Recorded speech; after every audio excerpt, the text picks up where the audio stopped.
Peace and blessings, everyone. So this is a daily reading from June 8th. Read Job 16, 6 through 17. I'm not going to read that part, but I'll read you what the rest of this says.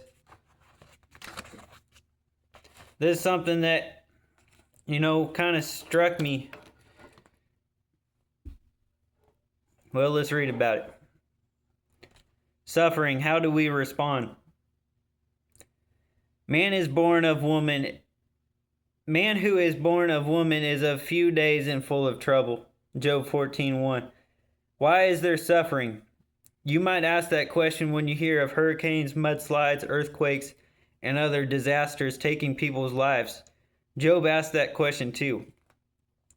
Why is there so much pain in God's world? Consider these reasons.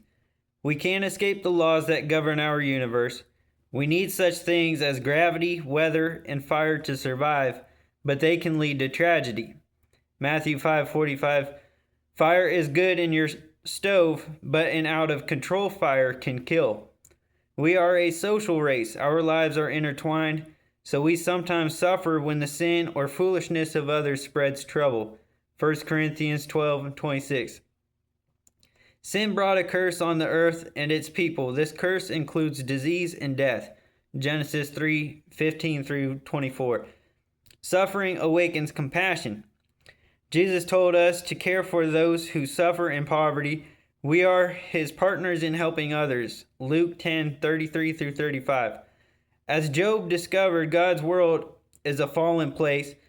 When we see suffering, we can use it as an opportunity to serve God by helping others, to trust him in spite of the difficulty, and to grow in our faith in him. When trouble hits, let our first reaction be to trust the Lord and care for the needs of others. Our response to suffering can either make us or break us. That was a reading out of June 8th, this daily devotional book.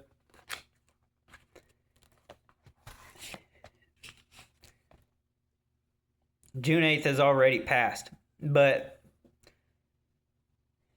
I wanted to read this because I had a situation come up where it's like, I recently read something about helping others. And where did I see that? Now, what was it from? I go back looking through this and I found this. This is what June 8th had. And so as I reflect, it's like, what difference does it make? What difference does it make to have these things and not be able to share with others? To have certain blessings or to be able to obtain new things and acquire stuff, but without being able to share it with others, or to be able to help somebody with more need than you, what good is that? I had a conversation with a brother a few months ago. I said, Brother Lee, I've been selfish. I used to be stingy. I don't want to live like that no more. And as I was telling him about this, I was reflecting. I was like, back in those days, I really didn't get any fulfillment. I may have obtained a lot of material possessions, may have made good money, but I wasn't content. I wasn't ever satisfied. I didn't ever have fulfillment. I'd treat myself to things, and at the end of the day, there's still a void. I really wasn't having fulfillment. So what difference does it make to have all these things and not be able to enlighten others with it? Or not be able to use your glory? What good is it when you have these blessings and you're not able to help the needs of others for Yah's glory? That's what I'm trying to say.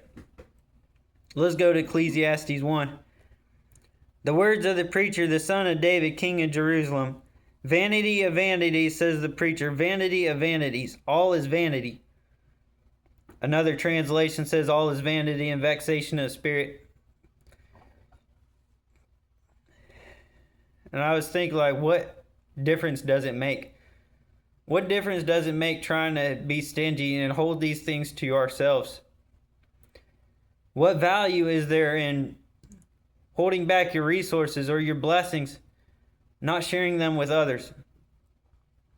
When the Most High has placed you in positions that allows you to be able to give back,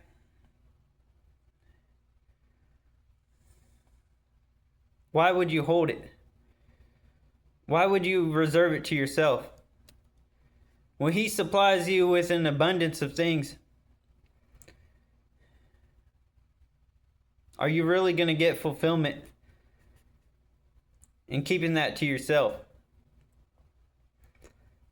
There was a situation, something was returned to me. And as I got it, I said, Lord, what is the purpose of this? I don't need it. I got two, don't need a third. What am I going to do with this? What is the reason for it? What am I going to do with this? I've already got two and now you're giving me a third. What am I going to do with this? And I didn't get an answer. A month goes by. I'm still wondering, what am I going to do with this? Another month goes by. Something comes up. And I find a need. I find the answer to my prayer. The Lord places on me to donate it, to help somebody in need. And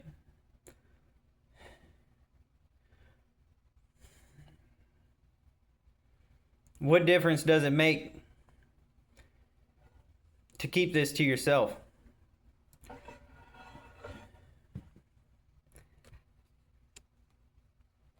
Second Corinthians 9:7 talks about how Yah loves a cheerful giver. Not only does Yah love a cheerful giver,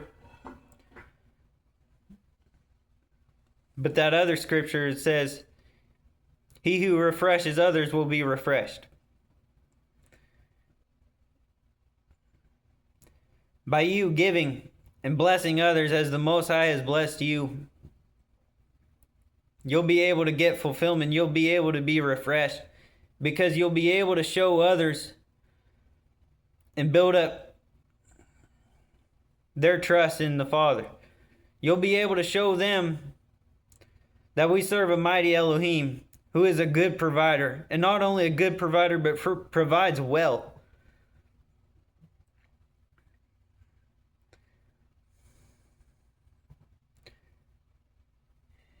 You don't know the impact that you can have on somebody by letting the Father use you as a vessel for His glory.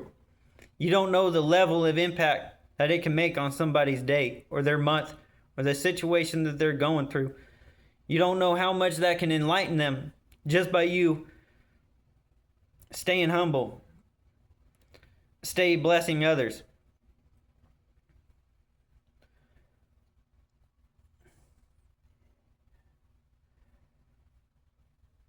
To be able to share and help somebody in need, this helps you die to yourself, die to your flesh. It keeps you humble. And by doing so, you'll be able to be enlightened because you're doing something greater than yourself.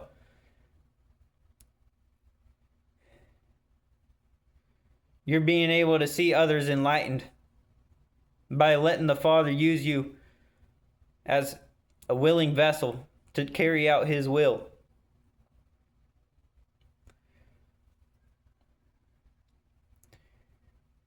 If you don't get any value out of this, just know the difference it can make when you refresh others.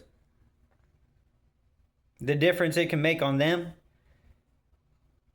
and the difference it can make on your spirit by you being a blessing, by you doing something greater than yourself.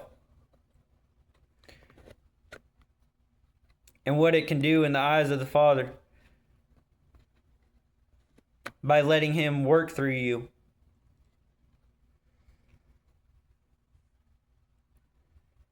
Continue to bless others. As the Most High gives you things, give back.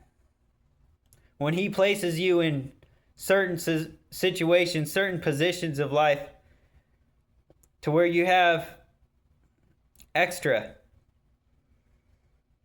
don't hold that love to yourself.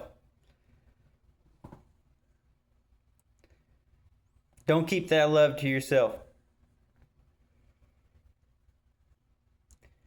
This could be increasing somebody's trust in the Father. They may be straying from Him. They may be losing hope. Maybe they start doubting. Like, man, does y'all really love me? Does He really provide like He says He does? Does He hear my prayers? You know, all these different thoughts that run through people's heads. Attacks from the Hasatan. But for you to let Him use you as a willing vessel to move and operate through you, this can renew somebody's strength, their trust, and help them know that He is a good provider. Not only a good provider, but He will provide well, free and clear. If you can take something from this, take that. When you bless others, you will be enlightened.